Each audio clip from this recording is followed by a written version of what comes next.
Good evening, everyone, and welcome to Gray Man Prepping and another episode of Tactical Tuesday, where we'll be talking tactics mainly tonight, because tonight's episode is bartering, yes or no.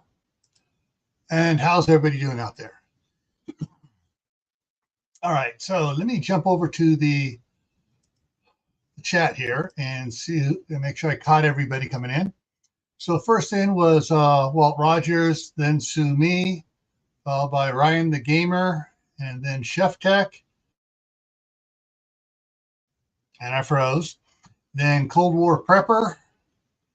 Phelan Clan Wolf said he was 6. And everybody's chit-chatting back and forth there. Oh, okay. Well, Phelan's got to go. I may be gone for a while. He just has a couple problems at some of the campsites up there at Wolfboro. Let's see. Diana 2's in the house. Savage Air Guns is in the house. Kaylin Strain is in the house. Tammy Harder is here. Shawnee is here. Rebel Canners is here.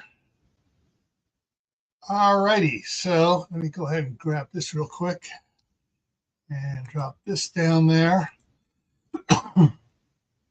Okay. So, yep, the link is out there now for those who want to come up here and talk about this.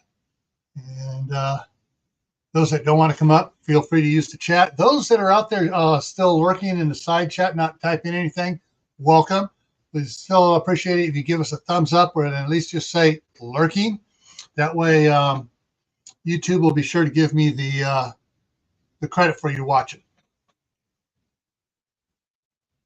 Now, I know some parts of the country are getting rainstorms right now, but other parts are getting absolutely hammered with heat wave.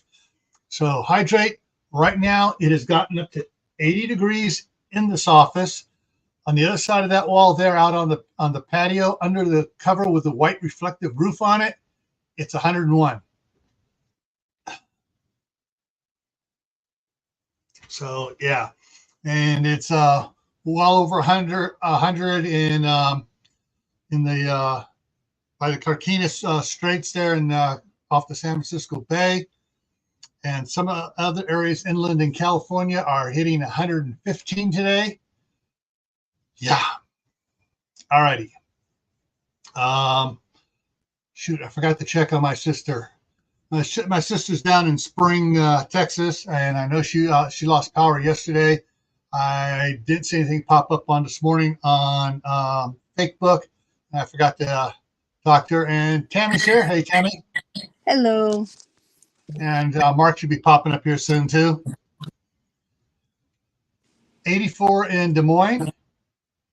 Okay.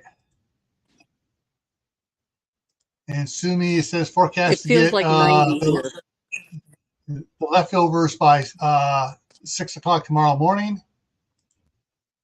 Yeah. And those leftovers, if you get in part of the heat wave and stuff, you still get that a little bit of that moisture come in, the humidity is going to be off the hook. Hey, Little Lone Pepper, how's it going? All right. This topic, like Lee had mentioned up when he came in, is going to be hard for some people. And some people think, oh, I'm going to barter all the time. I'm going to make I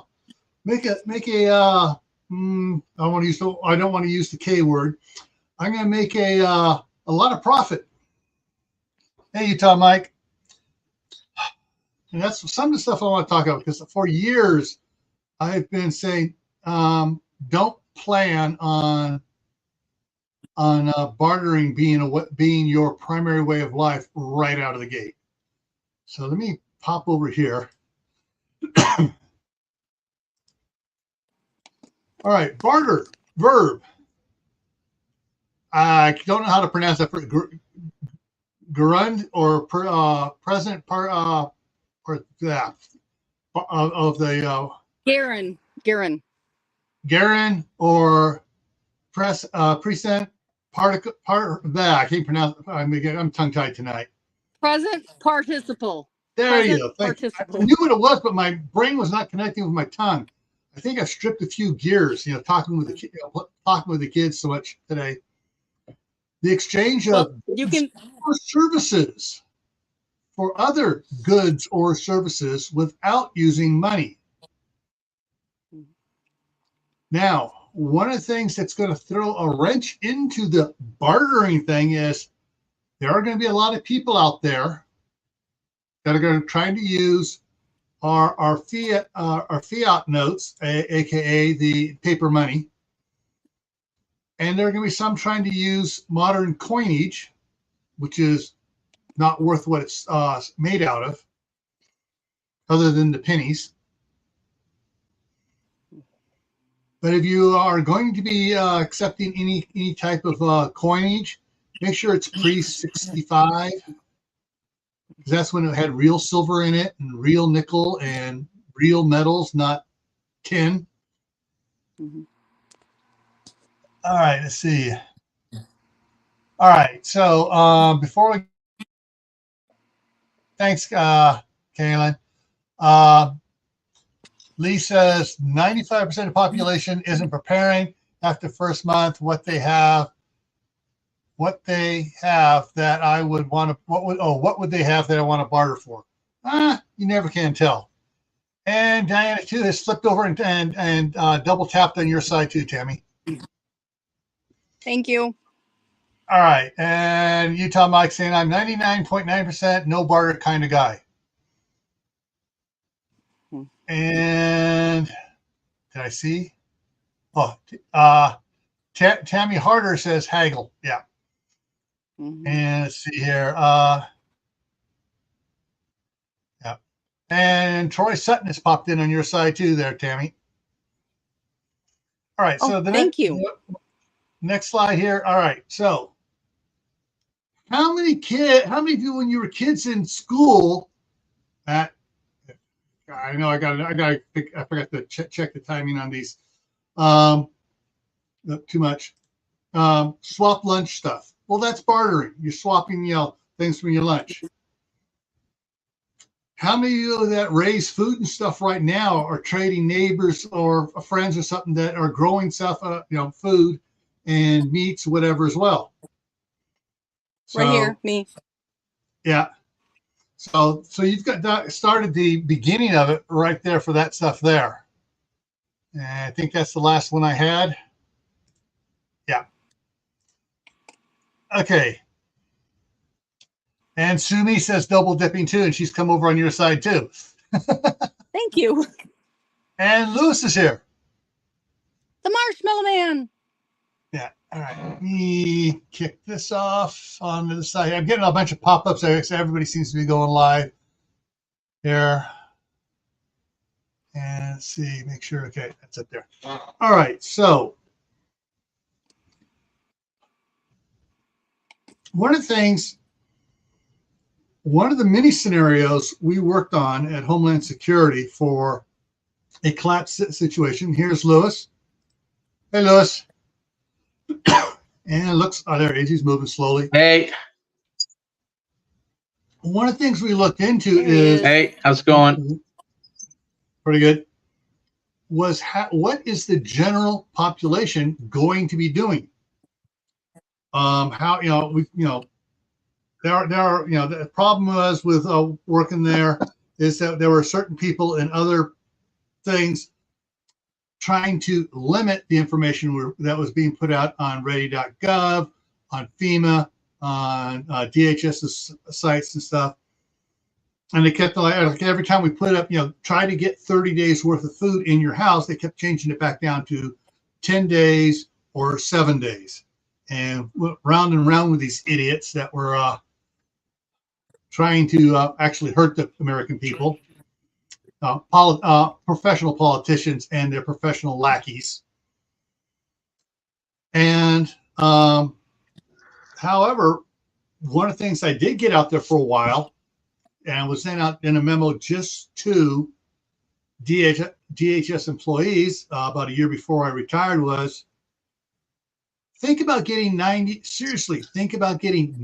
days of food stored up. Dry goods, because dry goods keep practically forever, as long as you can keep bugs out of it and stuff like that. Right. Well, and then somebody else after I retired reissued that memo, and then it was reissued again in December of 2019. So, yeah. So you can take that as a hint that they want people to have. They want, some people were leaving, certain agencies alone to do that. A couple of the other agencies that put out 30, 60, or 90-day notices to their employee was like the Forest Service, the Department of Agriculture, Department of Interior. A couple others followed suit and put out, hey, get stuff. All right, let's switch up.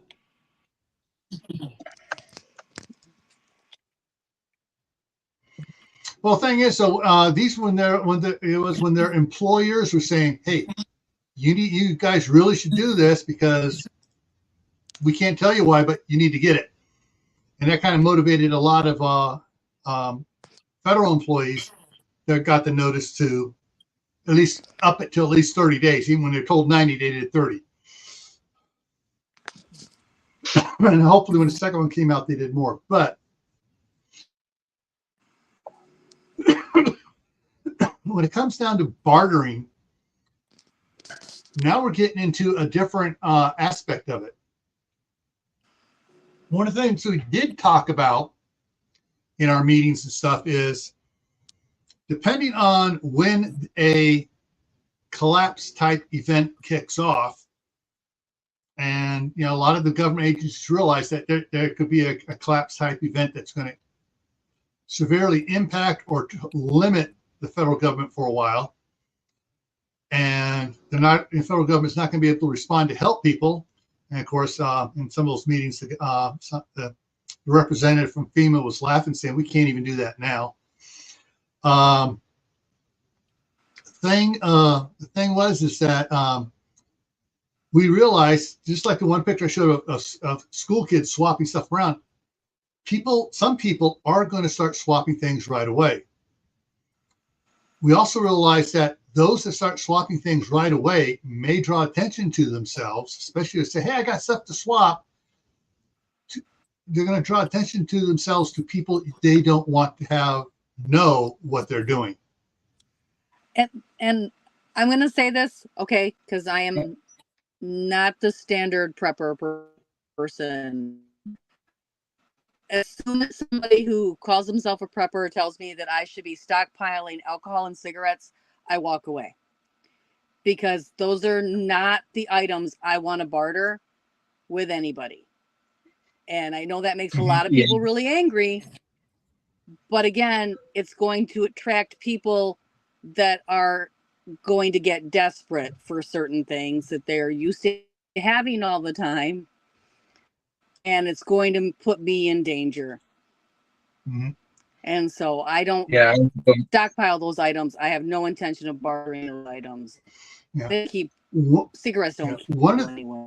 One of the things that I will not stock up on is tobacco. Those that have known me for a while and heard some of the stories I talked about my family history know why I will never store or give away tobacco. Yeah. We have an asterisk up here. That asterisk is I might try growing some tobacco plants for one reason only. Tobacco is a great thing to use on horses with injuries, leg injuries. Yes. So that's the only that would be a medical thing, not for human consumption, but for animal use. Here's the caveat with that is that it will decimate your tomatoes. Tobacco carries diseases that will wipe out your tomato plants. Yeah. So you have to be very careful. Yeah. All right. Got a bunch more people just came in here. Alicia Autism Mom. KS World of Fun. Our Treasured Homestead came in on your side. What else we got here? Watt Life came in on your side as well. And okay. Yeah. All right. So when it comes to bartering, one of the things we discussed is like we need to kind of we were trying to get the information out there to tell people don't plan on bartering for before a year and maybe not until the second year. Yeah. Because there are those bad actors out there, those brigands that will go around and target those that are trying to set up little flip farmers markets and stuff like that. And they'll think, all right, easy target. We're just going to roll in there, clean everybody out. And, and then we have supplies for the next, 6-8 months or whatever. If you are go ahead. Friends. I have 6 friends I barter with right now. And we bartered with 5 of them don't know each other. You're kind of breaking up there, Tammy. 6.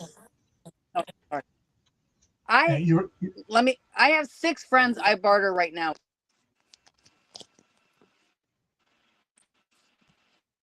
Okay, Tammy said, but I think I picked up what she was saying there was she has 6 friends she's bartering with, and those are the only ones she's going to be bartering with. If you can do that already established and you're keeping a barter group small, let them know not if there is a major collapse or whatever, don't just start bartering with anybody. All right, looks like she's going to try to recycle through. One of the things. Yeah, go ahead, Lewis. Even alcohol and a couple of other items that I like shells for pews. I wouldn't barter. So there's another thing I wouldn't barter. And it's along the lines of tobacco too. I wouldn't, because I can grow it up here in Canada, right? Right. I wouldn't barter that. Yeah. It just draws in, and it's been expressed here. It just draws in a certain element you don't want. Yeah. Yeah, and that's one of the things. And it's not that everybody that uses those substances are bad people. I'm not saying that at all. I'm just saying that it's going to attract people. If you're not already bartering with them and you don't already know them, it's going to attract people you don't want the attention of. Like you said, brigands. It's going to attract them more than it will other substances will, like rice or. So personally for me, everything I learned over the years, everything else, I don't plan on bartering anything except to friends. And under the stipulation is they don't tell anybody where they got it. Otherwise, there will be no more coming towards them. Mm-hmm. And when they trade with somebody, they should do the same thing. Let them know, you don't tell anybody where you got this. Otherwise, there'll be no more bartering for a while. Yeah. One of the things to consider in a SHTF or TEOTWAWKI situation, there is going to be, if the event is that bad, there is going to be a die-off. You can't save everybody. You shouldn't try to save everybody. After that time, those that survive hopefully we're smart enough to have supplies, and we're smart enough to learn quickly about the need to grow their own food. Now, one of the things to Mark, it's at the top of the chat and highlighted there in blue. One of the things to consider is, and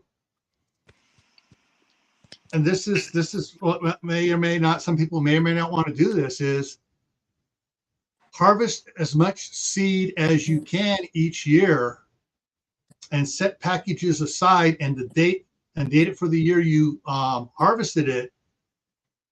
And if you have plenty of seed, more than you can use in 3 years, then that extra seed you can use to barter with people for either materials or for services. And okay, how do I put this? if you're bartering for services, seeds and stuff for services, one of the things you may stipulate is, okay, we're giving you so much here. We want so much of the food back. Not a lot.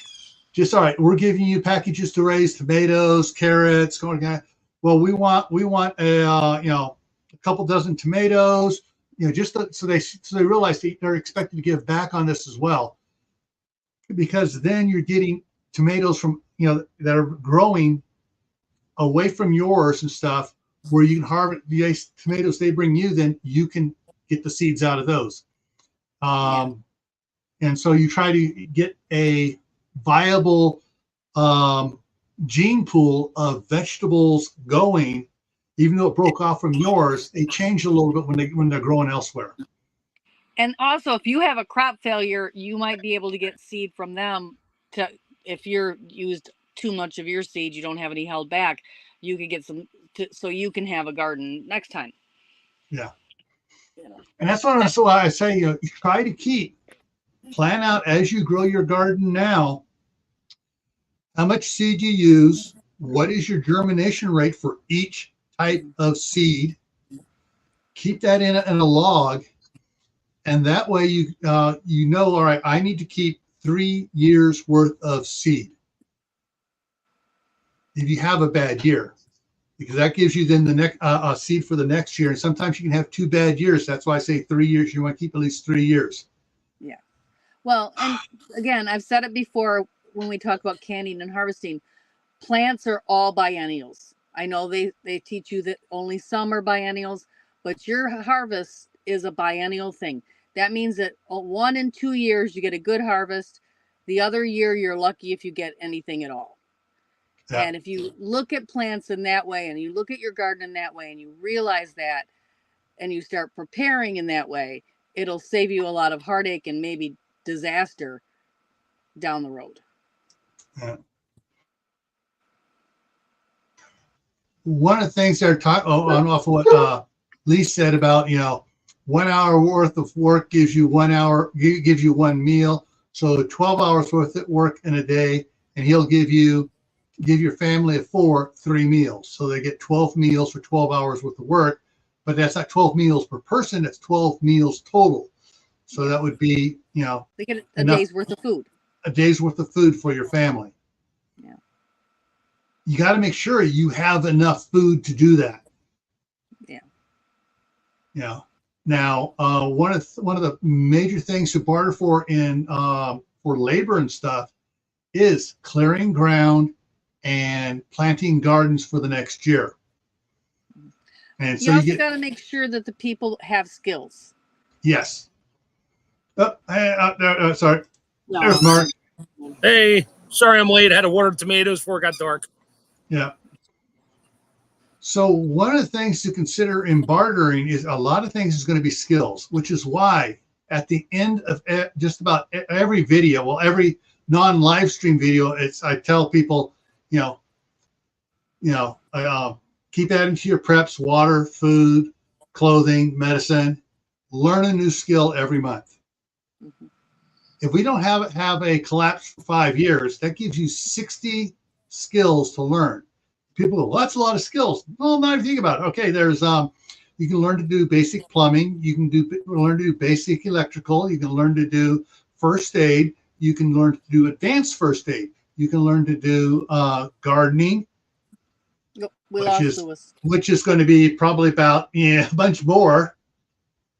But Lewis dropped out there for a second, and there he is back. And because there was gardening, you're going to have learning how to work the soil, prep the soil, make sure you got good soil, learning when to plant the seeds, how to hand germinate seeds, germinate and pollinate seeds, plants and stuff. There's a whole bunch of things you need to learn about gardening. And gardening is not the one skill. Gardening is a bunch of skills. And then there is, she's got her pressure canner up. So canning, that's another skill to learn, whether it's water bath, steam, or pressure canning. And like last night on Camp Patton Family Compound, we talked about the science of canning. So you missed that one. You may want to go check out that video from last night. And Kaylin's right. Learning a skill now. There are books out there you can learn about bartering and haggling now. So you can learn how to haggle and deal with people and learn how to do that stuff now, so that you don't get totally ripped off later on. And, So when you just, go ahead, Tammy. Just knowing the worth of what you have is a skill, because a lot of people, I'm sorry, I've been on Facebook Marketplace. I do not want your used whatever for twice the market value. Yeah. And that's a lot that's of in good shape. And so a lot of times I've seen stuff that's like, no, you'd have to pay me for me to take that from you. Yeah. Like, I will haul that away to the junkyard if you pay me. And it's like, they want $2,000 for this car. And it's like, it doesn't run. Yeah. Tooth by V, welcome. I think haggling is more of you have something that somebody else may want or does want. They have something that, or you have something, whatever, you know what I mean? Everybody has something that somebody else wants, but it's a matter of how do you assess value of that? So like if Gil has chickens and eggs and I have a big toolbox and I know how to fix cars and tractors and stuff, and he sort of does, but maybe not. And I don't have any eggs, but I have tomatoes and stuff. So I might be like, hey, if I fix your chicken coop, you need this, this, and this. What's that worth to you? Let them decide. And then you can that's where the haggle begins. Don't just say, you give me a dozen eggs, I'll fix your chicken coop. Well, you might be at it for 3 days fixing a chicken coop and you get a dozen eggs. Yeah. So it's got to be a combined effort chat of, and it's my dog squeaking his ball. It's got to be a combined effort chat of, what do you have? What do I have? What do I need? What do you need? Let's figure something out that seems equal to the both of us, and then go from there. And then it turns into more of a relationship than just a haggle job. Yeah. I have a friend who Go ahead, Lewis. I'm sorry. Me and my neighbor, this spring I busted up some stumps in my yard, and I would have had to wait an extra month, but I gave my neighbor a generator for him, and it was an upgrade for him. And he helped me out to get the stump buster that 1 month early, So yeah, it's all about what you need, what's it worth to you, what's it worth to them, what do they need, and there's lots of stuff, but people don't think about it until you need it. You can't figure out how you're going to barter ahead of time until the time comes, and then you figure it out. I have a friend who she needs her chicken coop cleaned out in the fall. So my boys go over and clean out the chicken coop for her in the fall. And I always go home with like a bushel of apples and some herbs and maybe a live rabbit. And, and then if I need something, I'm like, hey, do you have it? She's like, yeah, let's barter, send the boys over. They'll clean out the horse barn, so it always works out. It's really nice that way. Yeah. Labor is a great barter tool. Yeah.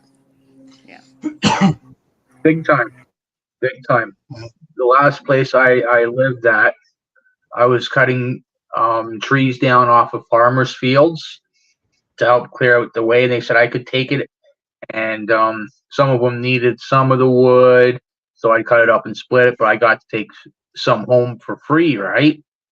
And so I cut it up and split it, and I sold it as firewood. One guy was my four-wheeler mechanic.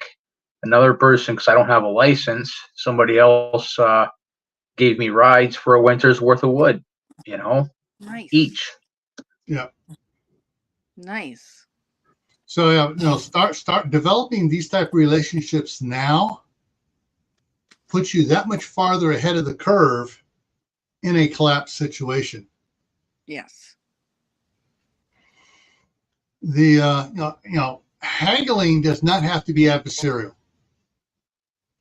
Haggling could be simple as, I'll give you this. Oh man, how about this? And you kind of just, it's maybe, like instead of, 4 of this for 3 of these, it might be 5 of this for 3 of these, or 5 of this for 4 of those.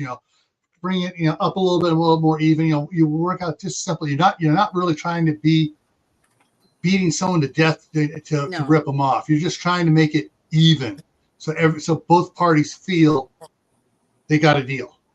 Yeah, just don't show your weak spot. Well, I got like 80 bushels of apples, and they're all going to go rotten. What can I trade you for that? No. At that point, it's like, I'll give you $2 a bushel.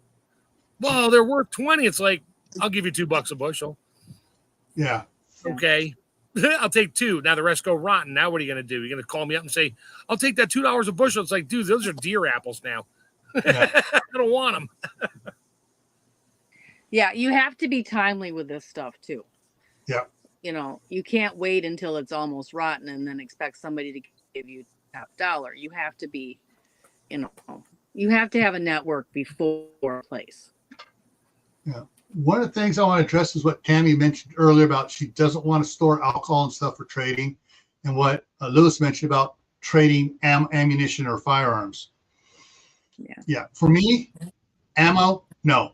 Unless someone trades to me ammo for food, and I don't need that ammo, but I have a good friend over here, Tammy, and she has that rifle that I don't. I will trade that to her because we have a relationship already, and but I won't trade ammunition. Yeah, I don't want to trade that ammunition to somebody I don't know. No. Now, alcohol is a two-edged sword, just like ammo can be a two-edged sword. I'm not going to stockpile alcohol to trade. No, I am going to stockpile alcohol for other purposes, such as, all right, alcohol. If someone gets a broken leg and you need to give them some, you can use the alcohol to clean around it if it happens to be a compound to clean around it or so. But the alcohol can also then be used as I'm missing the word, nurse, like a sedative. Well, you said antiseptic. It can also be used there is some medicinal purposes. Yeah. Certain alcohols are good for colds, pneumonia, when Making you're cough syrups. Yeah, I make a lot of tinctures. I have a lot of alcohol stored in the form of tinctures. Yeah. And I will trade my tinctures, but if you're drinking my Mullen tincture, you're pretty desperate. It doesn't even smell good. I mean, some of the stuff, isn't that tasty, but it's very healthy and very medicinal. Yeah, it's medicine. But it's going to be in a little 4-ounce bottle. It's not going to be a quart or a fifth or whatever. Yeah. Yeah, that's the word I was looking for. The fifth. You're not going to get that, and that's and I will probably be trading my medicinal skills with the cure I'm bringing, not just trading alcohol for cash or whatever. Right. Now, the other thing I'm thinking about is right now, my wife and I don't have the skills to make tinctures. We got, informational books, but we're going to need some added training. I may trade alcohol to someone to teach us how to make the tinctures. Yes. Because that person, I know what that person's going to do, that they're going to make their own tinctures, and we're going to be making tinctures for our family. And so, and that's going to be something else later on. Is like, okay, we don't have this tincture we need.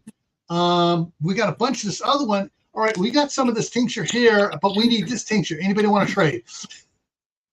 And I missed the elderflowers. So I'm going to have 0 elderflower tincture this year. And that goes with the season, the biannual season of plants growth. Yeah. Well, everything came early and I wasn't prepared. So I didn't get anything picked. So that's a problem, Yeah. But you might have picked a lot of that one, and you might need, then you don't have the elderberry for elderberry syrup. So like I could trade you some elderberry syrup later because I didn't pick my flowers. So, there's a lot of things you can trade that way. Again, it goes with skill knowledge. Yeah. One of the things I've been doing a lot of here, when the grandkids are over playing, they're getting old enough where I can, all right, you guys, you play here. I don't want to hear screaming. I listen to them, and every now and then they'll get in a fight over it, and I'll say, boys, and they'll quiet back down. Mhm. But and so while I'm doing here, I'm doing research on stuff, going through some reels on Facebook that have some really interesting stuff. How to make stuff for the garden, how to make tinctures, and I've been saving. Well, let me just show you what I got here. So I got a Word doc, and like here, don't plant these together, and there's the URL to that video. Yeah.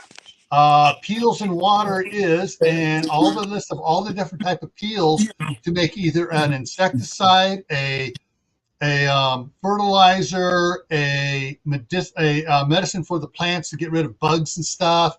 So there's like all these different things here for that I'm saving them, so I can actually later on this winter I can pull these up and get out my notepad and start taking notes on the formulas that are given in these videos that I don't have time to watch the video 8 times while I write absolutely everything down that they're going over. Let's see. Yeah, you can build up the supplies now to start making them later on. Exactly. Yeah.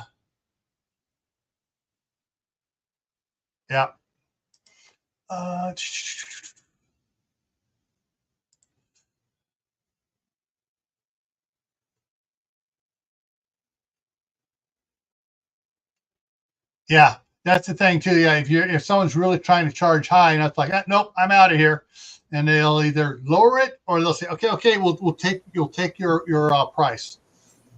Yeah, I'm sorry, dude. I don't need it that bad.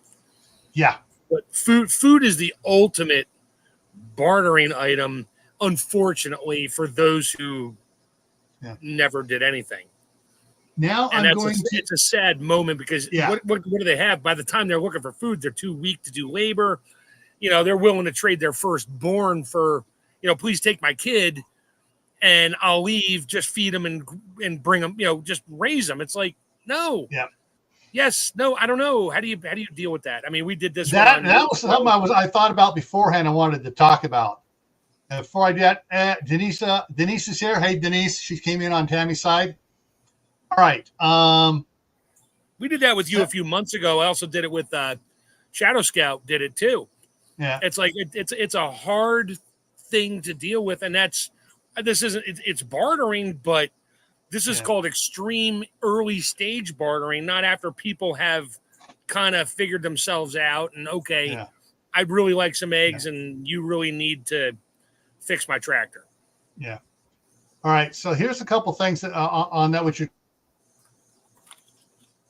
pros. You talked about, here's my firstborn or my secondborn or whatever. You think, hey, back at the time of prior to the Revolutionary War, for the 100 years or so before that, there was a term called indentured servant. Yeah. And people would sign up to be an indentured servant for 10 or 15 years if the person they're signing up as the servant for would pay their way for the passage to get from England or from Denmark or wherever to the New World. So you may find people willing to sign up their children as indentured servants or sign them up to as an apprentice for some. All right, here comes to mind. How many of you remember the movie with Heath Ledger, A Knight's Tale? Oh yeah. His father signed, got him assigned, traded, whatever, as an apprentice to a knight, to be a squire and to learn and do everything. Other people would that knew one trade would get their sons young sons and stuff, and they had multiple kids, a lot of kids, would get that one kid and go to another. You just lost the word. Profession, like a tanner or a thatcher or a woodworker, so they could learn that as well. And since they came with a little bit of skill already, they would do that, and you would get so much. The family would get so much in return every year that kid was working with them as an apprentice. So that's another type of bartering that may come back, not the first year, not the second year, maybe the third or fourth year, when people realize we need more skills in our group. We're going to, do stuff like that. Yeah, and I'll Lord take Tanaka, I think that's right. I can't. Tatanka, yeah. All right. Yeah, it's like, yeah, I'll take your. We're talking about everything. We're talking about both. We're talking about starting now in peaceful markets, developing relationships with other people to trade with, getting ready for a collapse type event. And so you have some skills. You've learned the bartering skills and the negotiation skills, the haggling skills now, so you can use them later on. And you realize what is going to be the best stuff to barter or trade when the time comes. Yeah, not like, we're hungry. Will you take my kid and teach him to do this? And then the kid is like 15 years old and starts, he runs back and says, Dad, this guy's got everything. And then he gets his gang together and then you're done. So, yeah that's not bartering. That's community issues. I'd rather take a 12-year-old and it's like, I'll take your 12-year-old. You're going to leave with me for a year. I'll teach him all this stuff and you can come back in a year. If he leaves before then, we're going to have problems. Yeah. And I'll feed them, clothe them, house them. But bartering is beneficial right now in our society with inflation. Oh yeah. I mean, I have bartered for things. I bartered for 47 dozen eggs not that long ago. Or didn't you barter for like 1,000 potatoes? No, I was just gifted. 500 pounds. That was one of those gifts. Yeah, that's right. Yeah, that was a gift. That was gleaning out of a field. But then I re-gifted some of those potatoes to other people, and my kids still won't eat them. But anyway, but I do very well right now bartering with people. Yeah, and it helps me live within my means. Yeah, right now. Yeah, the farmers markets and stuff. Some of the farmers will trade stuff, will barter. Others, because they sell out on everything, so they know we're selling it out at this price. A lot of farmer markets are on Saturday. Certain areas they're on Sunday. So there are peddlers fairs too, which is sort of like a combination farmers market and everything else being sold too. Yeah, we call those flea markets here. Yeah. Well, the flea market is over at the drive-in. They move it into the drive-in. That's what the flea market is. The peddlers fair is usually crafts and stuff and antiques and stuff. People, it's a little bit more. Yeah, we get mixed match stuff. Farmers market, they got everything from crafts to honey to jellies to the guy that shows up with his big truck from the local farm, brings his produce. I talk to him because I trade him. Last year I did a couple times. I brought him a bunch of bags of his, I forget the name of the yellow apple, little tiny thing, super sweet. I freeze dried them. And I brought a small bag and let him try it. He's like, oh, these are great. And he loved it, and his family loved it. And then I brought him like 2 or 3 bags, and he gave me a half bushel of apples, same apples. I was like, here, he knows how much time and energy and how much money the freeze dryer costs, but he also knew I wanted more apples. So he knows you wanted some for yourself. That's right. And then I got all kinds of stuff. Then I could order stuff from him. Like, yeah, I need 2 bushels of jalapenos. He's like, what the hell are you going to do with that? I was like, I'll bring you some cowboy candy. I bought 3 chestnut trees and I gave the vendor some canning lids. I had some that I'm supposed to give out to people. So I gave the vendor the canning lids because she said she did canning and we were talking and visiting. And when she brought my trees that I had bought to market the following week, she brought me 4. Nice. So, you know, it never hurts to make friends and find out what people need and share when you have a surplus of something, because, you know, they might share back with you when they have a surplus. Currently, with the economy and people that are employed, like farmers and that, I like to tend to give them a little more than what I'm getting to keep them in business. And I'll tell them that flat out. Yeah. You know, my wife does that with one of her friends at work. She brings her 18 eggs. I got to show you a picture of one of these eggs. It must be a triple yolk. It's massive. It's huge. It's hysterical. Anyway, she wants $3.50 for 18 eggs. My wife gives her $5. She's like, let me give you change. She's like, I don't want the change. You do go buy your chickens some cabbage treats, and she loves her chickens, and she eats eggs, but she just wants to sell the eggs, and Lori and I buy them all the time because I'll either freeze dry them or eat them. I don't care. And it helps her, because chicken feed is not cheap. Mm-mm. Oh no, not at all. Yeah. And one of the interesting things that you say about supporting the farmers, I've watched several of them.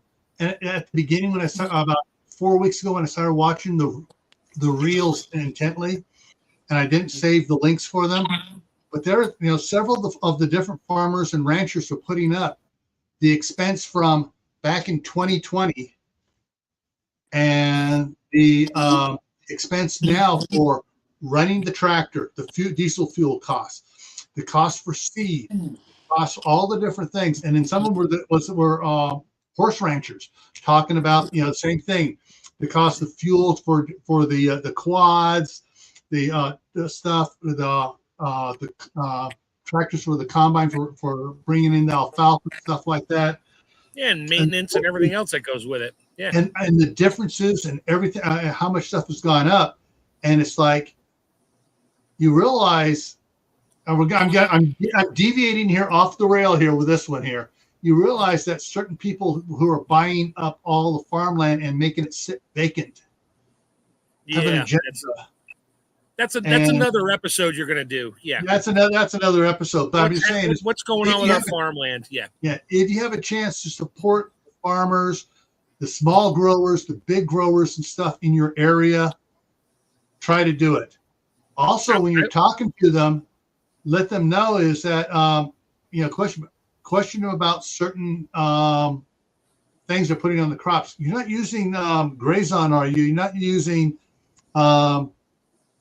I'm not going to mispronounce it again, Mark. Glyphosate. Oh, glypho, like PHO. Glyphosate. There you go. Yeah, we got you. Or any of these other things. You know, you talk about them, and if they say no, I don't use any of that at all. Give them a little extra and tell them this is before you do keep not using that crap. Yeah. Hey, Teresa Buchanan. So yeah, there's a lot of things going on. One of the things that I'm noticing again, of course, I haven't seen that stupid crop duster come over my place after doing the field over here. I think they got a different thing on the field this year, so he's not spraying because they got cows out there grazing instead of raising sugar beets. So that's our area, but he's spraying other areas, and it's like, you know, people are complaining about their crops dying, and I just have to say, hey, the crop duster guy's overspraying the area. So if you find out who he,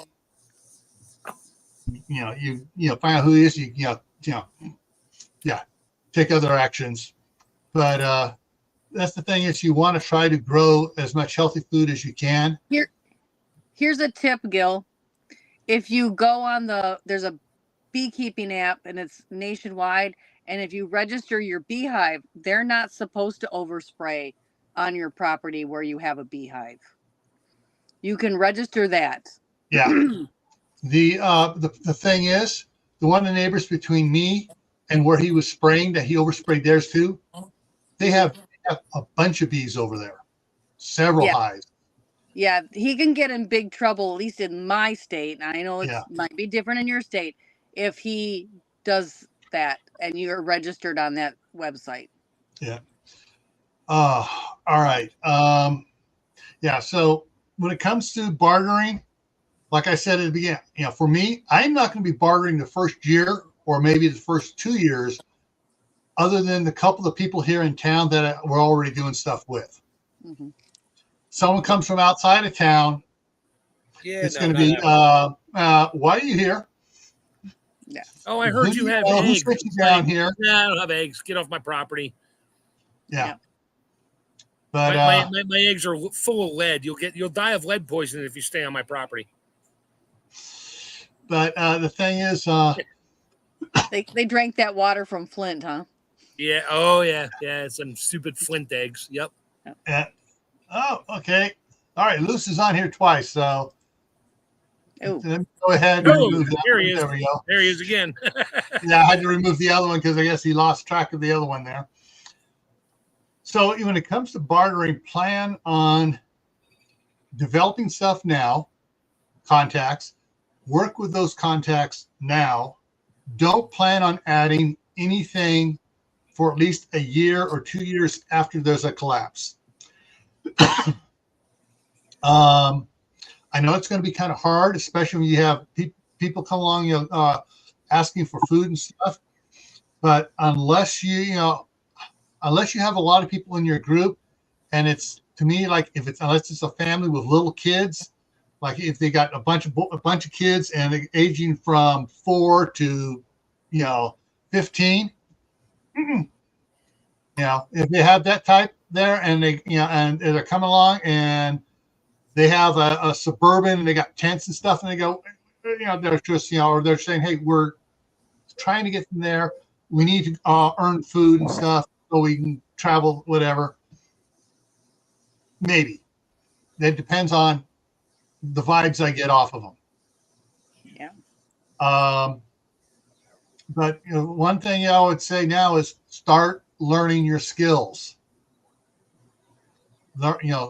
There are all sorts of skills you need to learn. I know Tammy has a bunch of these skills. Let me see if I can pop this up on the other page here. And make that large. Come on, give me the books. Going to my wish list here. On Amazon. Okay, here we go. Okay, so you got stuff about making meals. We've already, this is from some of our live streams, making meals in a jar and stuff. Tips and techniques for a well-preserved kitchen cookbook. If you don't have that type of a cookbook, you may want to think about looking for some of these. Water bath, canning, cooking and preserving Bible. Okay, I want to think about that. The science or bread science. Yes. Think about getting that. Here's the 2 books I came in specifically for. Butchering Beef, Comprehensive Photographic Guide to Humane Slaughtering and Butchering. Then the companion to that by the same author is Butchering Poultry, Rabbit, Lamb, Goat, and Pork. 2 probably important books right there if you don't know how to process the animals already.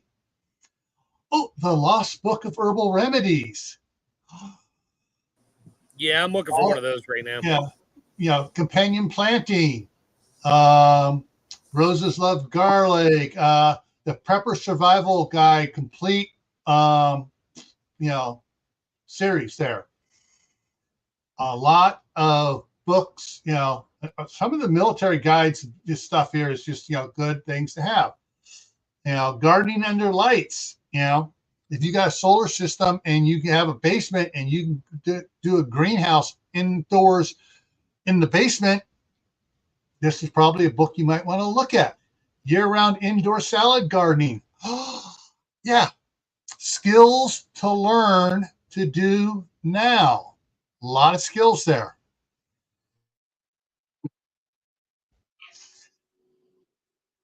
All right. So I'm just checking out that. Okay, good question. Do you think arranged marriages are going to start happening in in America post-collapse.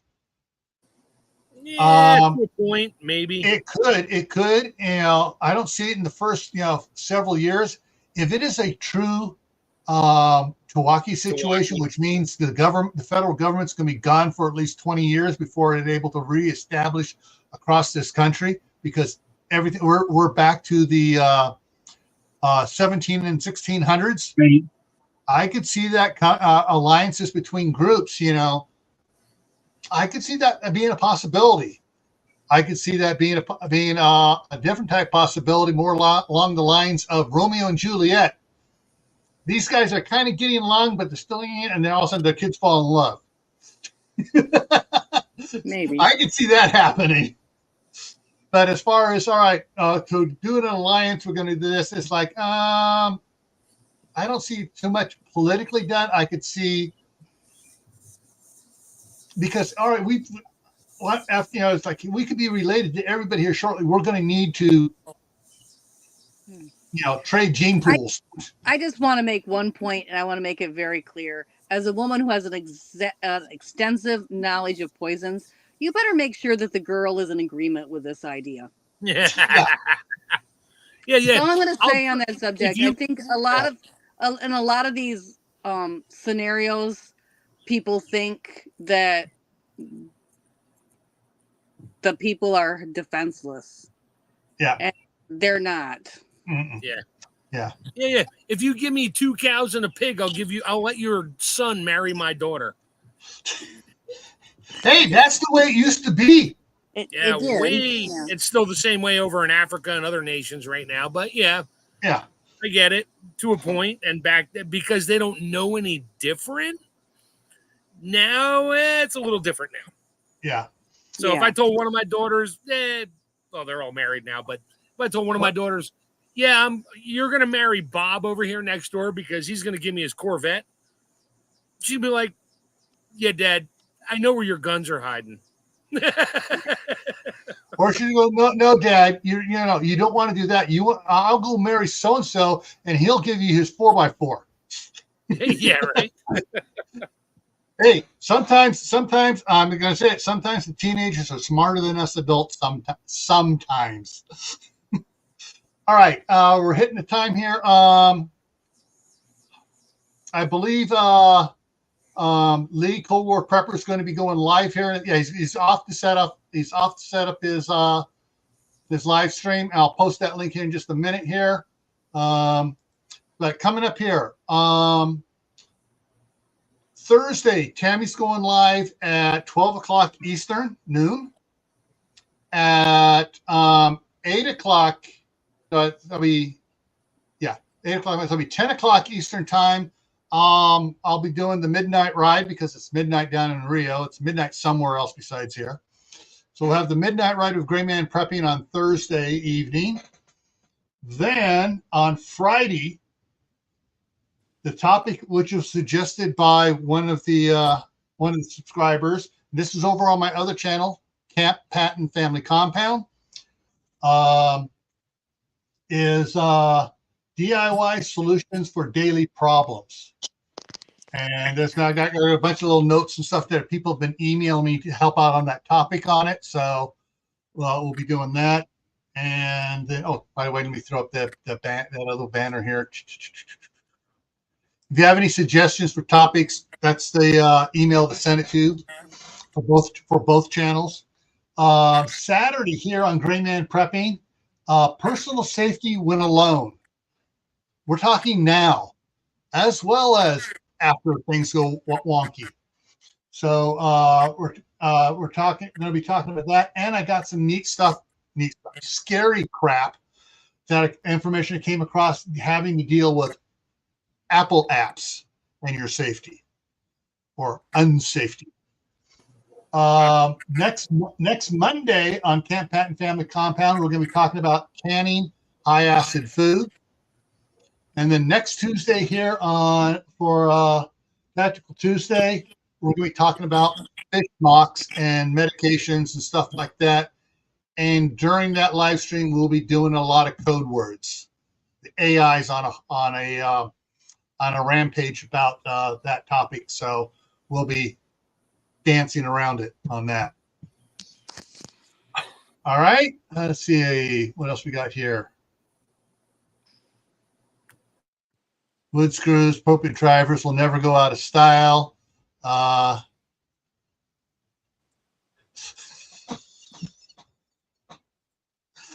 My idea Apple app is fried ones with cinnamon on them. I love that. And a little, maybe a little brown sugar sprinkled on there, or a little caramel syrup on it, on top of the ice cream. All right. All right, everyone. I want to thank everyone in the side chat for coming in and their comments and everything else. Thank you, Tammy, Lewis, and Mark for coming up here and helping me up here. As always, everyone, stay happy no matter what life throws at you. Stay safe. Don't go out and do anything foolish. Keep adding to your prep. Water, food, medicine, clothing. Learn a new skill every month. Yeah. All right. And try to grow some indoor food so that during the wintertime you can have fresh vegetables, whether it's lettuce, celery, whatever it is. Grow stuff that you can grow year-round indoors. Okay, hang on. What's what we got here? Randy says, when is the safety stream? Hang on, let me look at the schedule here. So we got personal safety on Saturday. Personal safety on Saturday is the safety one. There's the main safety one coming up here, and I got another one set up. Another thing about safety for children coming up in August for teaching children situational awareness as they're going back to school. So those are the safety ones coming up here. All right, everyone, head up. Oh shoot, I forgot to put it up. Dang. Let me throw up the link here for. Let me get it open here real quick for Cold War Prepper. Come on. Okay, here's the link for Cold War Prepper. He's kicked it off right now, so he's going there. Come on, there. All right, there's the link to Cold War Prepper. See you guys over there. Take care.